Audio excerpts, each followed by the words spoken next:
As you start using AdWords more and more, you'll ultimately end up with lots of campaigns and ad groups, each highly optimized against your specific campaign objectives.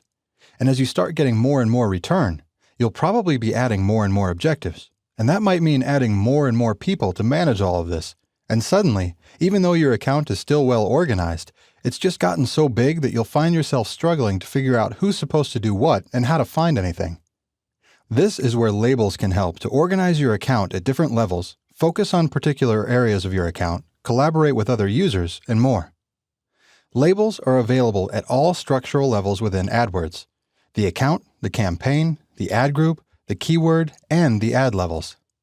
Which means you might label your campaigns based on the geographies they target, while you label your ads based on the type of promotion you're running.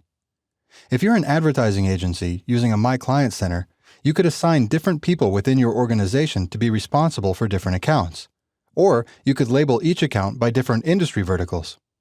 Let's dive into an actual account and take a look at how labels are being used. And remember, you can assign multiple labels to the same item. Here's an account that we use at Cardinal Path in our marketing initiatives.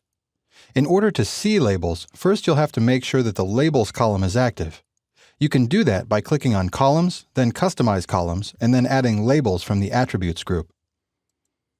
Here, you can see some of the labels we've used to help organize our campaigns by the geographies we're targeting and the business goals of the campaign. And one of the most useful features of labels is that I can filter on them. So let's say that I want to just focus on the campaigns that are promoting our training events, and I'm interested in the national campaigns rather than those campaigns focusing on individual cities. Under the Filter dropdown, you'll see a Filter by Labels option. Here, I can select my criteria and quickly get that list down to just the campaigns I want to work with. You probably also just noticed that we use labels to identify the type of targeting we're using. This makes it easy to pick out which campaigns are focused on search, display, remarketing, and even remarketing for search. So if I want to quickly see my remarketing campaigns, I could again use that filter. Of course, these are just some examples of how we use these, but you'll want to spend some time to plan out how these will apply to the organization of your account and the workflows that you tend to use. And when it's time to actually add these labels, the process is pretty straightforward. First, just find what it is that you want to label in the interface. For this example, we'll head over to our Ads tab. You can see that we've got a couple of different creative concepts in here that we're testing against each other.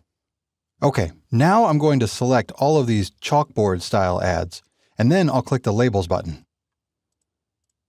You'll see that I can either check off which existing labels to apply, or I can create a new one. Here, I've already created one called Chalkboard, so I'll go ahead and apply that. Now you can see in my Labels column, all of these have been labeled Chalkboard. Next, I'll select all the ads in the competing style, and I'll label them something like Orange Arrow. Since I haven't labeled these yet, I'll have to go ahead and create a new one for this type of design. You can get as creative as you want with labels, and hopefully this video has given you some ideas that can help you save time, stay organized, and collaborate efficiently with other members of your team.